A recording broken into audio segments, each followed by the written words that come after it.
Hey there, this is the Resistor Vic Podcast. I'm here to get folks thinking about politics as something that's really about regular people like you and me, and to realize that together we can make a difference.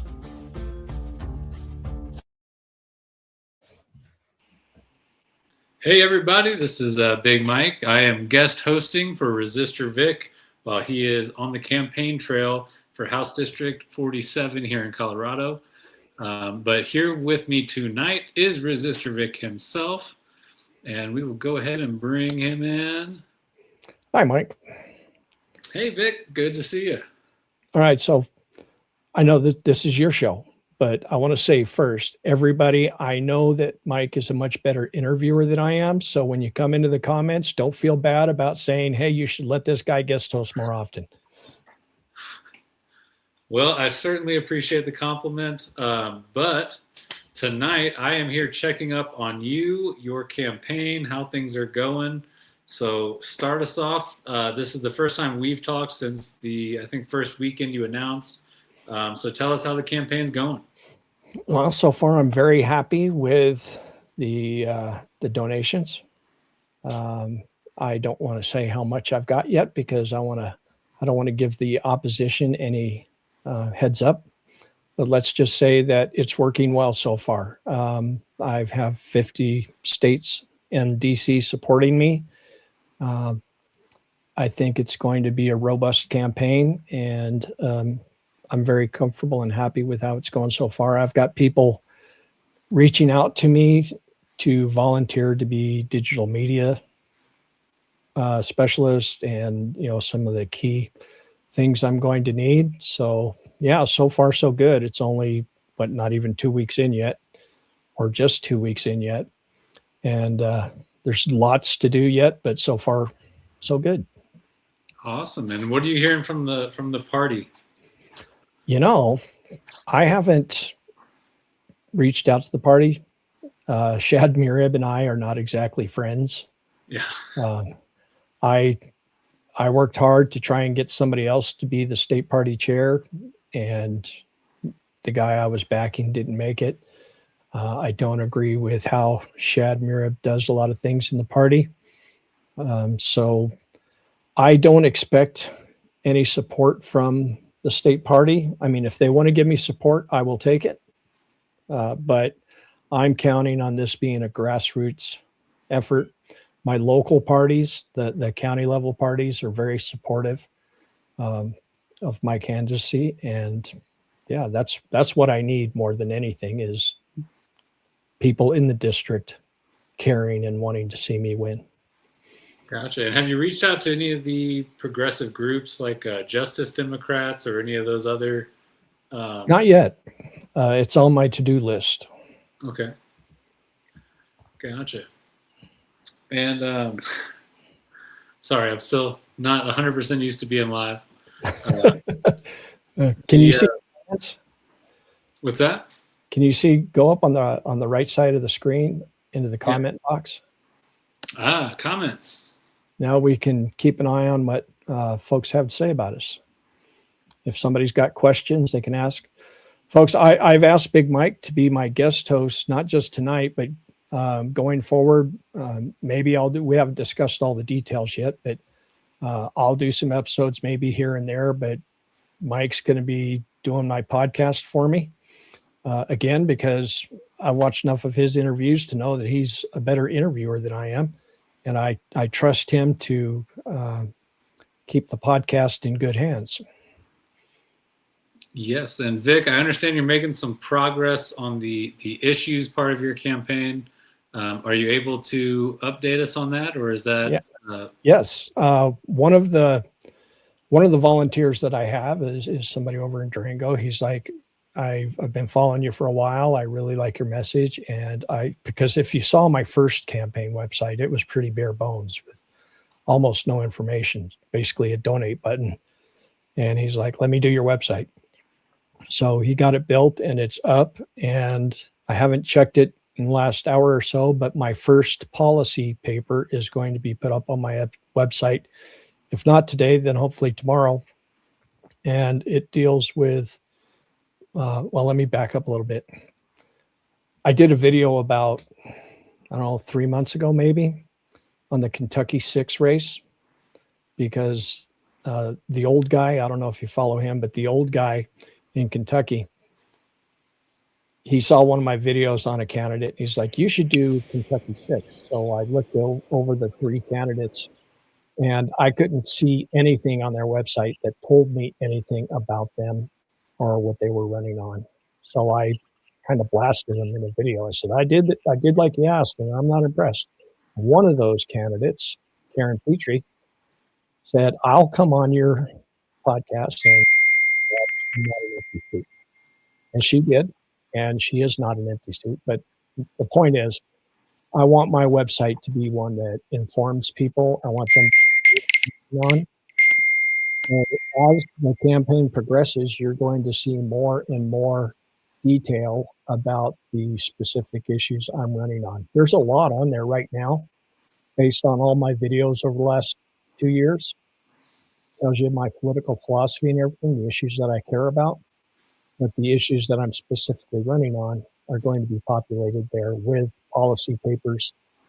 And the first one that's coming up is, what did we title it? Surveillance.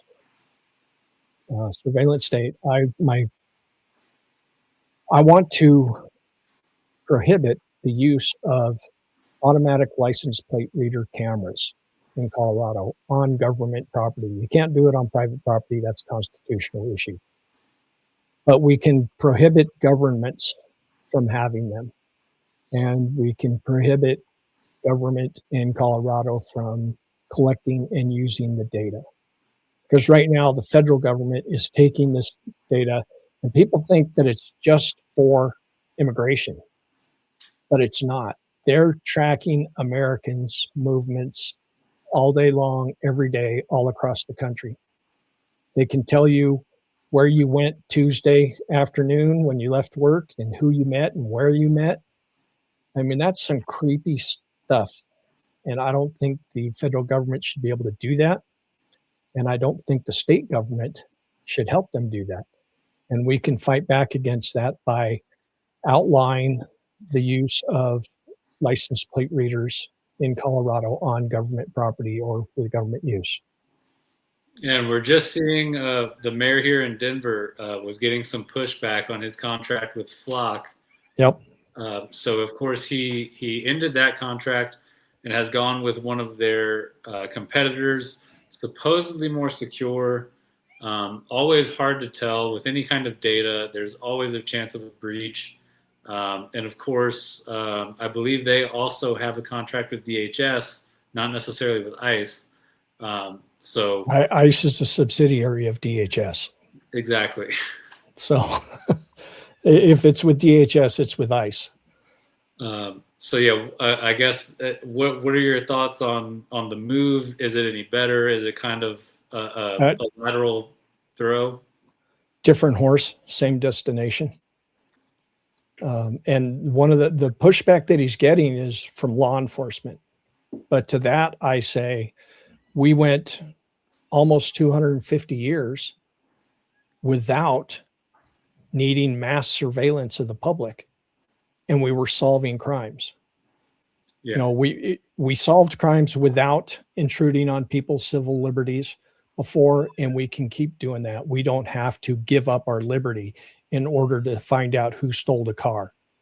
Yeah. I mean, the amount of crime that is solved through this method is minuscule, especially when you compare it to the rights that people are giving up in order to get that law enforcement activity. And to be honest, it's the AI-ification of justice. Exactly. You know, it's honestly coming for police officers' jobs. Yeah. Well, they're feeding all this data in, and it's the AI. I read a story in, I think it was the Atlantic a couple of months ago, and I did a video on it because they're got these flock cameras all over the country, and they're feeding the data to Department of Homeland Security. And then they're using AI to say, this person looks suspicious. DHS or ICE, Customs and Border Patrol, they call up Podunk County Sheriff and say, this vehicle will be coming through your jurisdiction. We need you to pull them over and search them. And it's the AI who decided they were suspicious. So Podunk Sheriff, he pulls this car over and makes up a reason to pull them over, because they can't just pull them over. They have to have a reason. They make up a reason, and then they make up a reason to search them. And that is just wrong on so many levels. No suspicion of anything, no legal suspicion, and there's no warrant. There's no way to justify a warrant, but they're doing it. And I think that we have to protect ourselves from that. We can do that at the state level by saying we can't use them. And if you think, I don't know how much money yet, I need to research this part some more. I don't know how much money the state and local governments are spending on license plate reader cameras and the data and all that stuff. But if we take that money and we put it instead into schools, into efforts to create jobs that pay a living wage, into proper health care, we do those things, and affordable housing, we boost those things and improve them, we're going to reduce crime. That's scientifically proven. So the money is much better spent on preventing crime than it is catching one or two car thieves. Yeah, I couldn't agree more. I think what we're seeing now, especially with the MAGAification of America, is the end result of 40 years of defunding education in Absolutely. America. They did this on purpose. They like Donald Trump said it themselves. He loves the uneducated. Yep. Those are his words, not mine. Well, that's a core tenet of fascism. You keep the people uneducated and ignorant. It's easier to keep them divided. And if you can keep them divided and uneducated, then they can be led so much easier. They can be scared. They can be coerced so much easier. They will not stick together and stand up for themselves. That's right. And in my opinion, the answer to all of this is education. Like, absolutely, you train the youth and you end up not with crime because they've learned properly, you know? And that's a big part of why my second policy that's going to get populated to my website is going to be on education, public education. I'm old enough to remember back when there was no such thing as a charter school, but there was a big push for vouchers. The right wing started pushing for vouchers. And I always thought it was because they wanted that public education money to go into their buddies' pockets that ran the private schools. But now I know that it's really more about tearing down public education than anything. And when they couldn't get their vouchers, that's when we started hearing about this new thing called charter schools and schools of choice. They beat down on the education system. They told us how bad it was. They told us how the teachers weren't any good. And that got people to believing it and thinking, well, we need to be able to choose where our kid goes to school. And when we did that, we took away the community school. When you take away the community school, you take away the heart of a community. Kids can grow up a couple of houses away from each other and never meet because they never went to the same school. And our education system suffers more and more because when Johnny goes to school and he's not doing his work and he gets a bad grade, the parent goes to the school and says, hey, why is my kid failing? It's all your fault. And if you don't pass him, I'm going to take him to another school. And the way we fund public education in this state and so many others is by per pupil spending. If you've got 10 students, you get enough funding for 10 students. And if you lose one of those students, then your funding goes down. There's so much wrong with how we do public education. But the core of it is we've got to get back to community-based schools so that the parents in that school know each other. The kids that went to school together know each other. They grow up together and they're willing to stand together as adults. So you've got a question here from Roger Myrtle. Walsenberg here. Any thoughts on the Friday protests to keep the prison closed? Yes, I wish so much that I didn't work Monday through Friday or had the flexibility in my job, which I don't. I would be up there protesting with you. That's only 30 miles from my house. And the idea of having a Nazi-like concentration camp so close to my own home is something that I very, very much don't like. And um, Mayor Vazani, his excuses, acting like that's going to bring a lot of jobs to Walsenburg is absurd. The private prison that was there before didn't bring a lot of jobs. There were a few people from Walsenburg who worked there, but people are driving from Pueblo down to here to work. They drive from Pueblo to work at the state prison a few miles from here where I used to work. So it's a concentration camp. We are rounding up people who are not guilty of any crimes. Some of those people are Americans, and the conditions that they are being subjected to in these concentration camps are utterly, one day history is going to look back and America is going to be ashamed.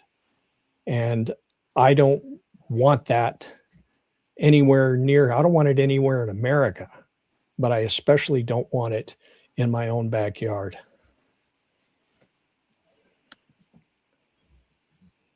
All right. And Kylie Brock, I think he's being sarcastic, says the Dow Jones is up. On that note, why don't we jump over? Tell me what you thought about Trump's State of the Union speech the other night. Didn't watch it. Didn't you? I didn't. I've always watched State of the Union speeches, regardless of whether or not I liked the president. But in the era of Trump, I knew what he was going to say. Did you watch it? I listened to it. Yeah. All right. I was playing a video game, but tell me if I'm right. I didn't watch it because I figured he's going to tell us that he's a victim of being picked on by the Democrats and all these hoaxes. And then I will say there was less of that this time. Less this time. Okay. He was going to lie to us and tell us how great he's doing. He's the best president ever. Mostly that. Yeah. He's going to tell us that the economy is better than it's ever been. Yep. And he was going to blame the Democrats for everything from road rage to the changing of the seasons. Yep. Just about nailed it. And I didn't have to watch it. Yeah.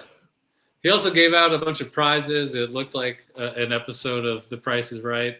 Yeah. Just calling people down.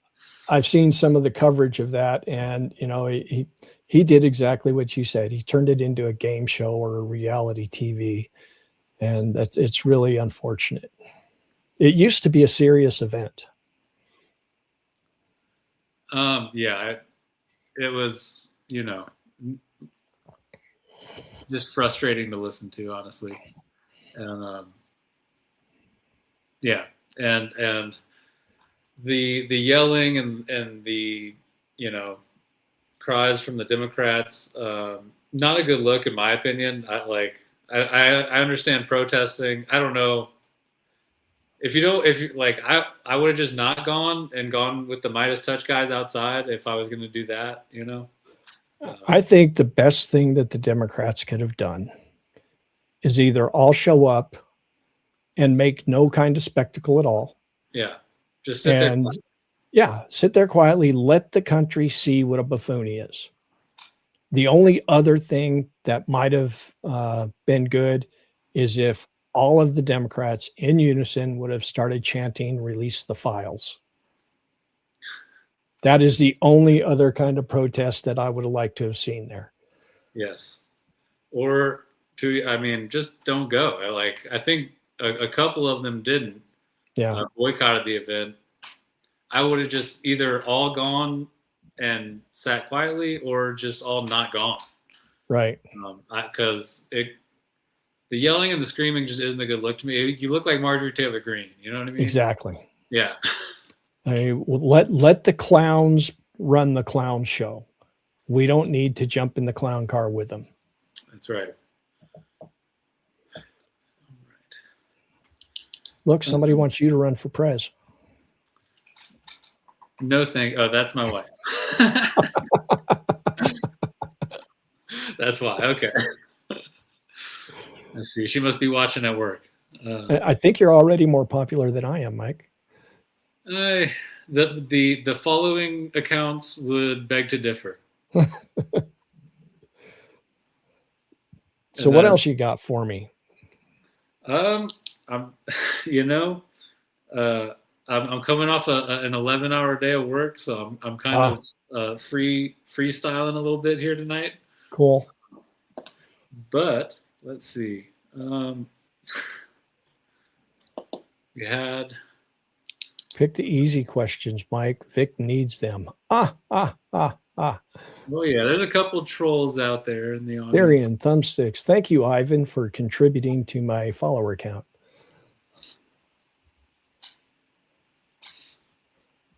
All right. So yeah, let's. I guess we can jump over to the SAVE Act. Not looking good for it in the Senate. Tell us kind of what your thoughts are on that. It doesn't look like it's going to get through, but no, I've never been worried that it was going to get through, because the only way it could get through would be to kill the filibuster, and I don't see John Thune ending the filibuster, especially when you look at how the elections are going. There's a good chance that the Democrats will take over not just the House, but the Senate as well. So I know there's been a lot of people making a lot of hay over the SAVE Act, and it is a horrible, horrible thing, completely unconstitutional in my opinion. But I haven't spent a lot of time on it because I don't believe it can get through the Senate. Did you see what Trump was doing? No, you were at work today.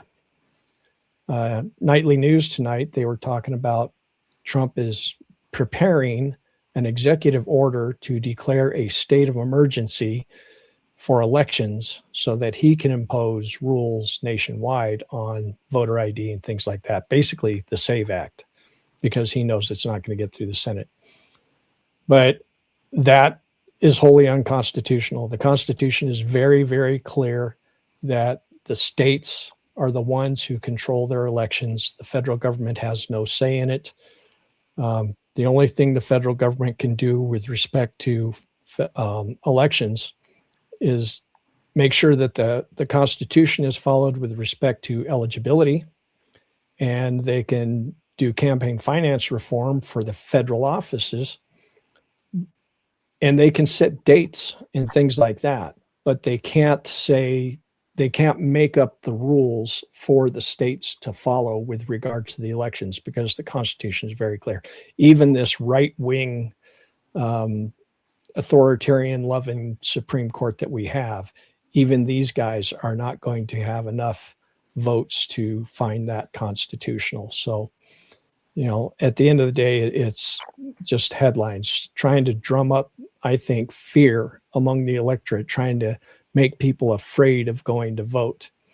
And this is what I would say to every American everywhere is, when you have somebody that's trying to make you afraid to vote, telling us that they're going to send the ICE agents to polling places to make sure that those illegals aren't voting and all that other stuff. Their whole thing is to try and convince you to not show up. Do not let them get away with it.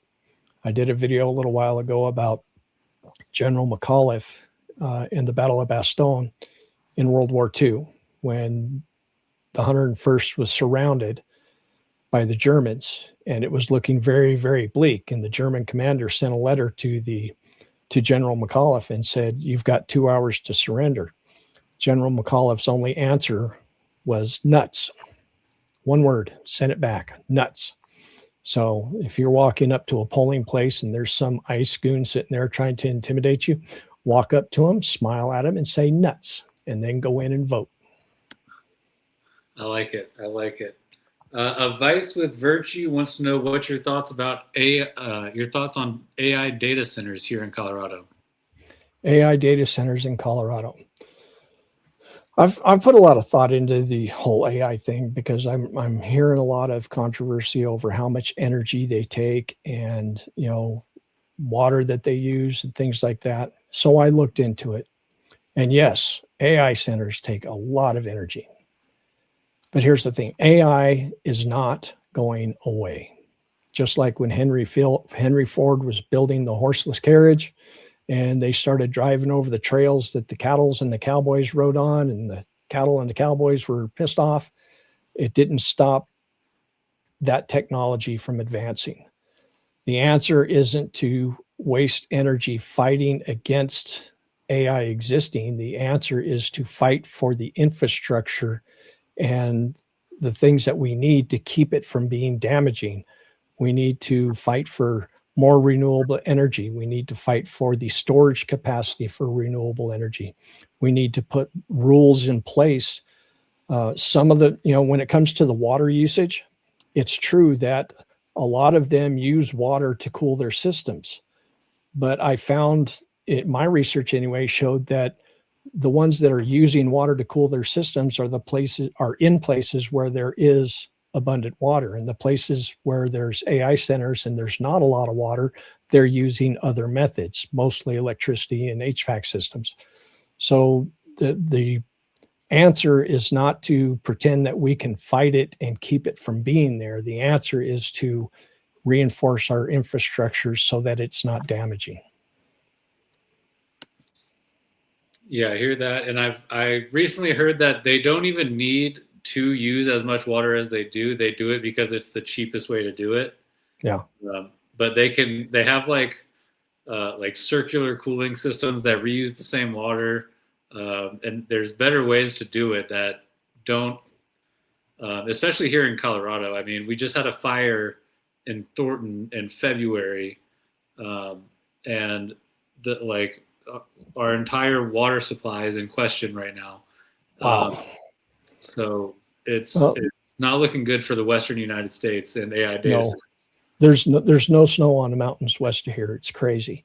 Yeah. But another question I didn't address when it comes to AI is the electric bills. We need to put consumer protections in place so that when Palantir puts a giant data processing center up in your neck of the woods on your electrical system, they need to pay their own damn electric bill. Our electric bills shouldn't go up to astronomical heights so that a billionaire can make more billions. We have the ability to protect consumers from that, and we need to. And that's my question is how does this all affect us? Because it's not just the water and it's not just the energy, it's the pollution, there's so many aspects of this.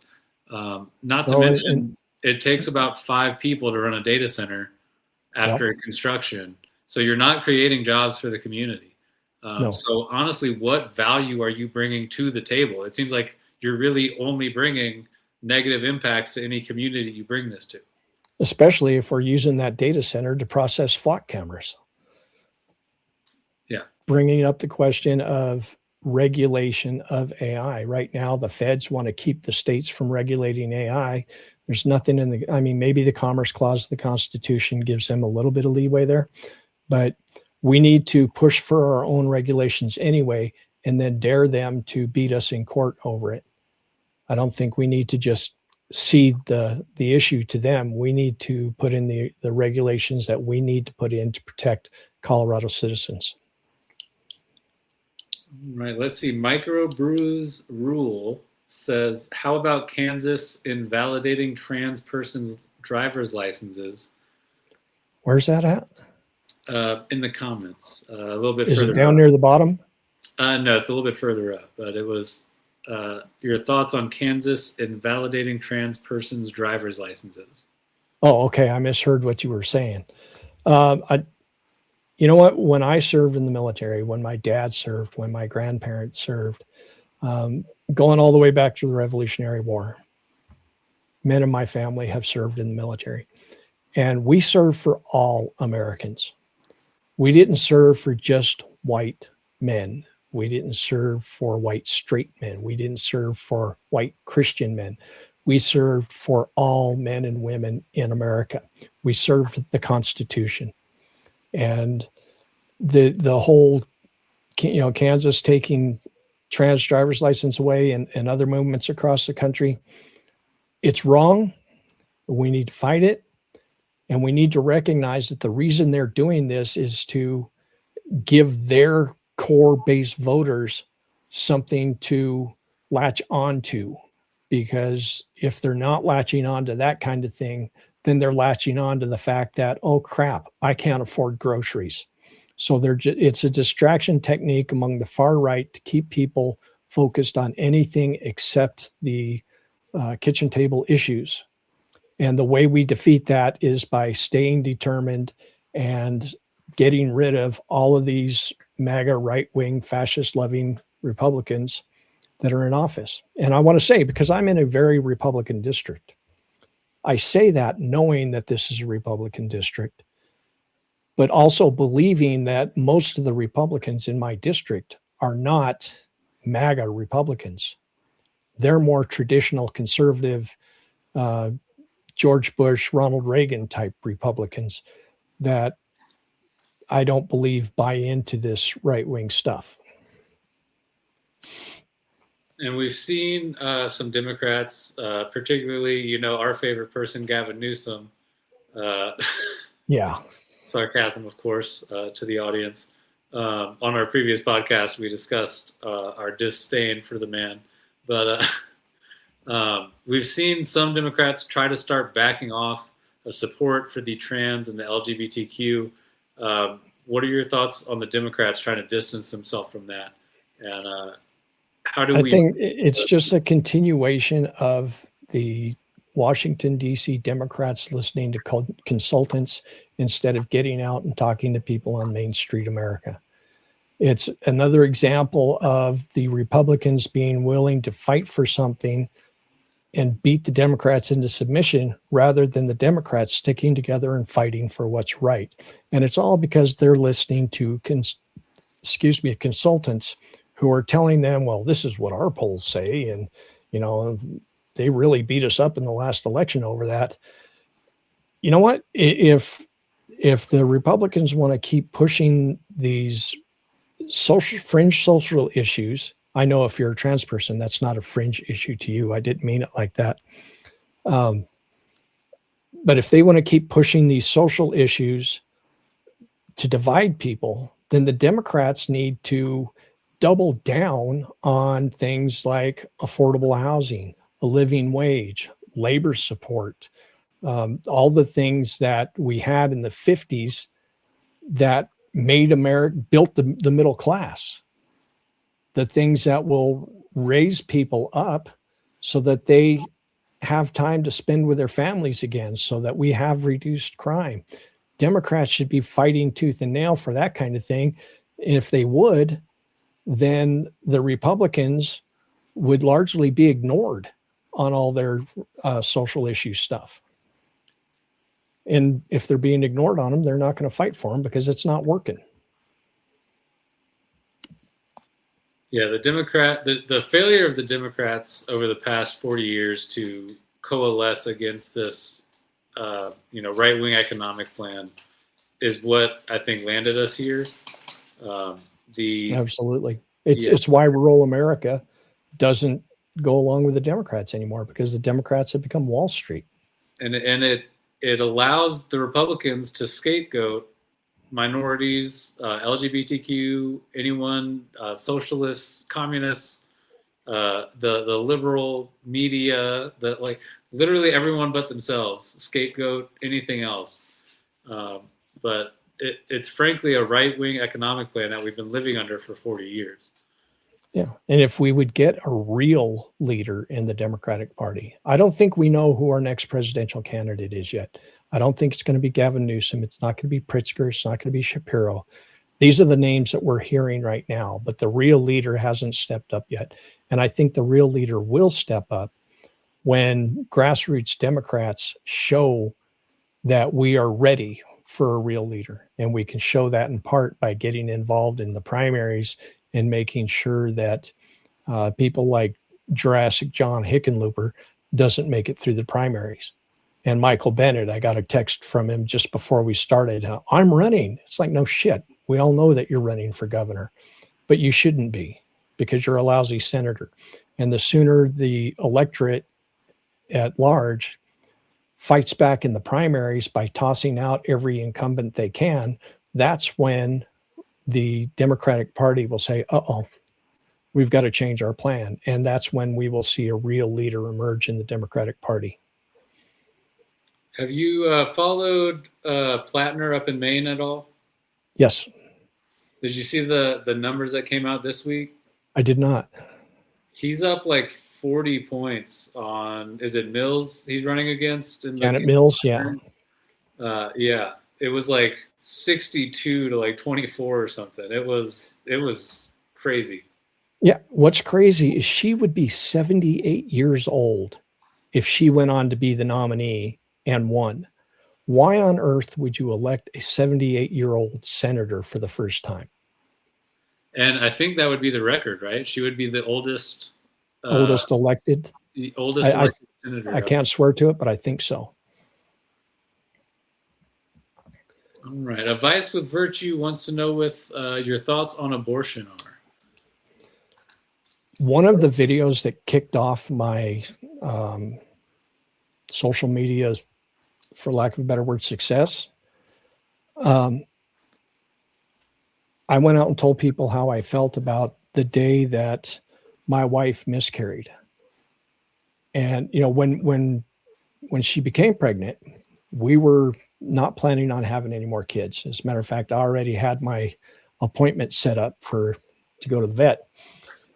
And she called me up from work, excuse me, and said, "Hey, I'm pregnant again." It's like, "Oh, okay." And we were a little taken aback because we weren't in a financial position to have more kids. But neither one of us wanted to have an abortion. But I distinctly remember thinking about how glad I was that there was nobody from the government telling us what we had to do. This was more her decision, but it was our decision. And then she had a miscarriage. And it was one of those things where she had to go to the doctor right now and get care right now, or she could die. And as I'm sitting there in the waiting room,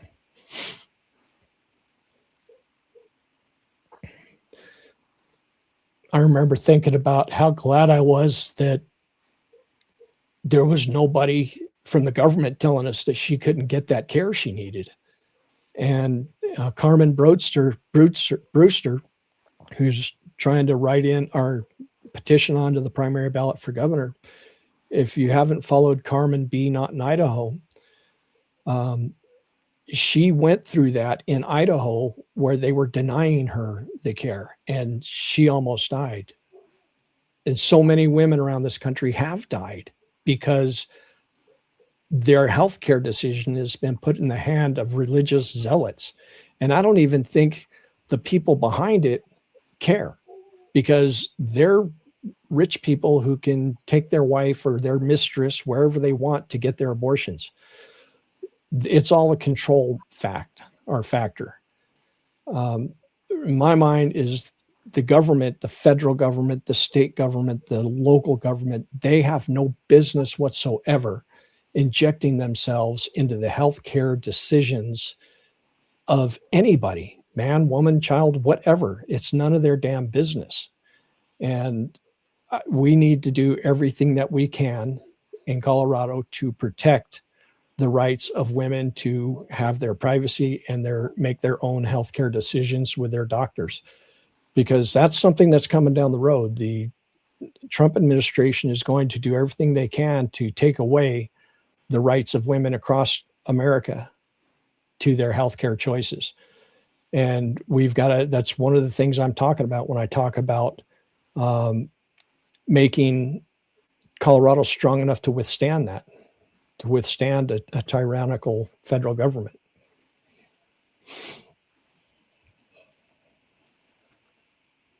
Did I lose you? No, sorry. I was looking for a comment that somebody left. Oh. Nope, not that one. There we go. So aside from some a little bit of criticism here, Lauren T. 3091 thinks that we need more parties in America. So what are your thoughts on third parties? Do we have to change the system for that to work, or is it just a matter of breaking up the two parties? There's two things about that. First, the Libertarian Party. Everybody knows who the Libertarian Party is, right? Yeah. You know, they've managed to get, I think, 2 senators that I'm aware of in 50 some years. The Libertarian Party started as a third party in Colorado Springs, Colorado. And all these years later, they've never managed to field a presidential contender. They've only elected a handful of people to elected office. That's after 50 years. And that's thing one. The other thing is, we talked about this when I was in college. I took a couple of political science classes. My professor was a guy named Robert Wright, who worked in the first Bush administration. And we talked about third parties. And he says, this is the way it works in America. You have the Democrats and the Republicans, and eventually both parties get isolated and out of touch with regular people. And somebody comes along to form a third party, and they start gaining traction. And when that happens, the Republicans and the Democrats will co-opt the issues that allowed that third party to gain traction. That's why the Libertarians are so closely associated with the Republican Party now. So it's not that I'm against a third party. It's that I don't see how a third party is ever going to take off in America, simply because as soon as they start getting strong, I mean, look at, for those of you who are old enough to remember Ross Perot in 1992. This guy was a billionaire, and he managed to get, 7% of the national vote, just enough to swing the election towards Clinton. So, you know, if somebody could come up with a plan to build a third party, I'm fine with it. I'm not against third parties. I just, until there is a viable one to consider choosing, I think our best option, especially in 2026, is to focus on making the Democratic Party what it used to be, return it back to being an FDR style Democratic Party that fights for working class people again. We do that, and you know, the infrastructure is there, the communication structure is there, that everything is there. The problem is who's running it. And the caucuses in Colorado are, what's today, the 26th? They're about 9 days away. The caucuses in Colorado. You don't have to be a dedicated member of the party. You just have to be a registered Democrat to go to the caucuses. And that's where you can make a difference. And we have 9 counties in House District 47, and 2 of them don't have parties. There is no Democratic Party because people just don't. You know, go to your local Democratic Party and take it over. No, I saw someone, I think it was South Carolina, was running as a progressive, as a Republican, which used to exist in this country a long time ago. The progressive Republicans are the ones who got rid of slavery. Right. So I think that's an interesting tactic. I think the way our first past the post system is set up, it almost it's automatically going to divide into a 2-party system. To have a third, fourth, fifth party, you really have to have a representational system where you vote for your party, and then the party sends electeds up, right? Like a parliamentary system, like we see in the UK or the other European countries, which would require a huge constitutional change in almost every state. So I don't see that happening anytime soon.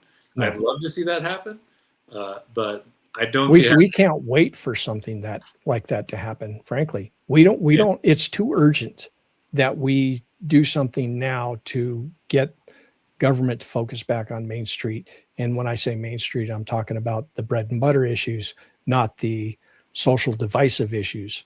We need to rebuild our neighborhoods, our community again. And we can't do that if we're focused on trying to form third parties. And we're seeing some news about billionaire tax being proposed in some states. I know California, we have Gavin Newsom against it. Of course. What are your thoughts on taxing billionaires? Absolutely. You're aware here in Colorado, for those who aren't in Colorado, we have this thing called TABOR, the Taxpayer Bill of Rights.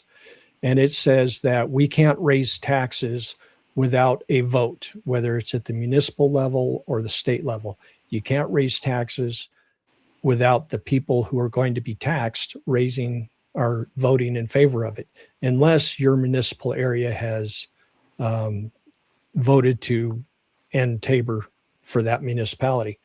But it also says that the state budget cannot increase over what it was the year before plus an inflation number calculated some way. Naturally, it doesn't calculate it like you and I feel it. It calculates it to the same formula that they use to keep from increasing benefits as much as possible.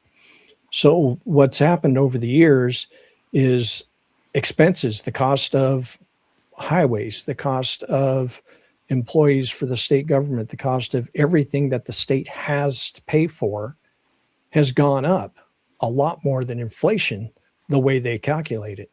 So they're supposed to refund excess revenues back to the people. And this was an issue I actually, the first time I ran for the House 30 years ago, was an issue that I took up against my opponent then, Lola Spradley, who went on to be the first female Speaker of the House for the Republicans.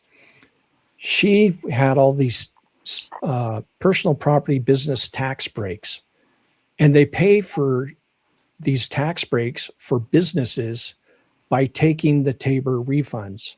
So we all voted for this thinking that we would get excess revenues given back to we, the people. But what they've done to keep the excess revenues from happening is give tax breaks to the wealthy. They've been doing it for 30 years, and it's time that we claw that back. And we can do it in part by taxing billionaires, especially billionaires, but also the 100 millionaires. So theory and thumbsticks seems to be a critic of yours. He says, would rather tax Americans than tariff our nation's competitors. So I'll throw that to you. Why don't you let theory and thumbsticks know why you... I saw somebody else in the comments say, don't worry about her, she's a troll. But I'll answer the question anyway. If you think that these tariffs are actually doing anything for the working class, they're not creating jobs. There's no new production factories opening up because of these tariffs. All they're doing is increasing the prices on you and I. It's a tax on you and I. We are paying the tariff. I would much rather the billionaire who is running the big company who can withstand the tariffs and running the small business out of business. I would rather they pay the tariffs than we, but they're not, because they pass the cost on to us. All the tariffs are doing is creating a windfall for the rich. So, there you have it. Yes, I would rather tax an American billionaire than tax Main Street Americans any day of the week. Amen to that, brother.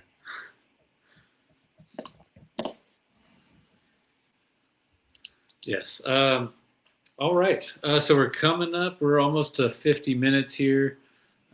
So tell me, I don't know how long your podcast usually goes for. It goes for as long as we want it to go for, as long as the conversation's good. But I know you worked a long day and you don't want to be doing this all night. So I respect that. We don't have to keep going.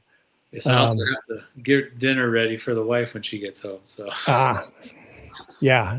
Happy wife, happy life. That's right. That's right. I say as my wife was very much against me running, but she's coming around.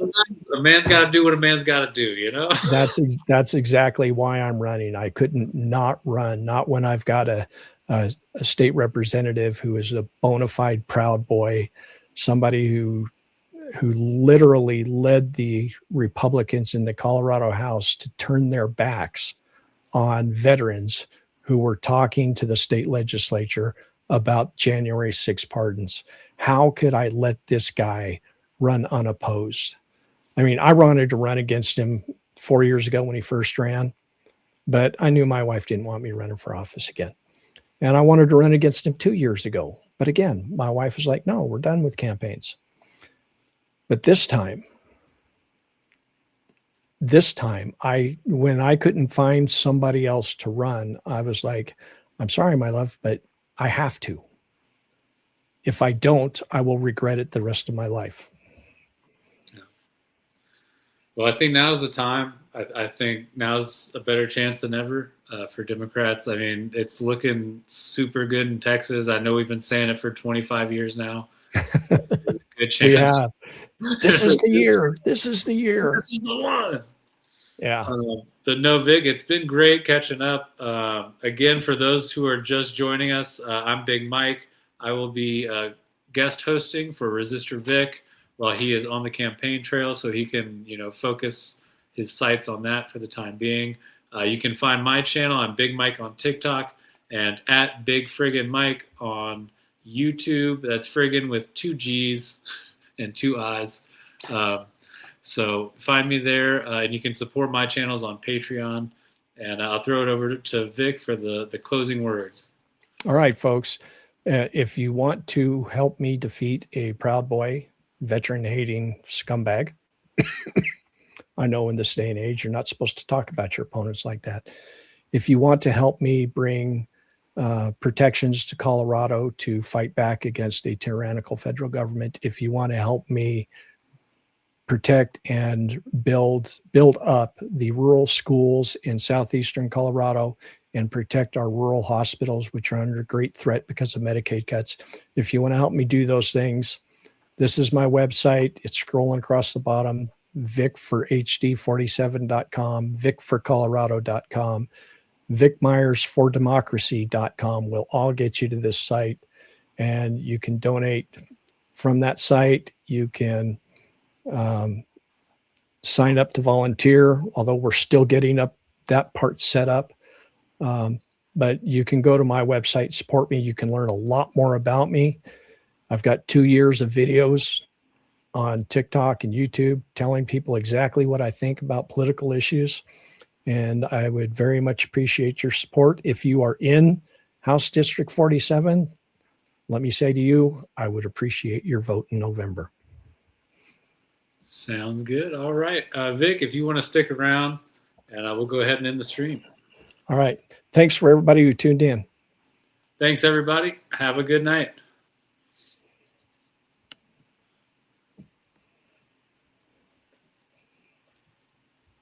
Well, folks, looks like we're back at the barn and it's time to call it a day. I sure do appreciate you spending your time with me. If you want to help keep this podcast going by supporting me, you can get a paid subscription on Substack, where I'm Resistor Vic. Or if you're the type that'd rather go to PayPal, I'm also resistorvic@gmail.com. Thanks again.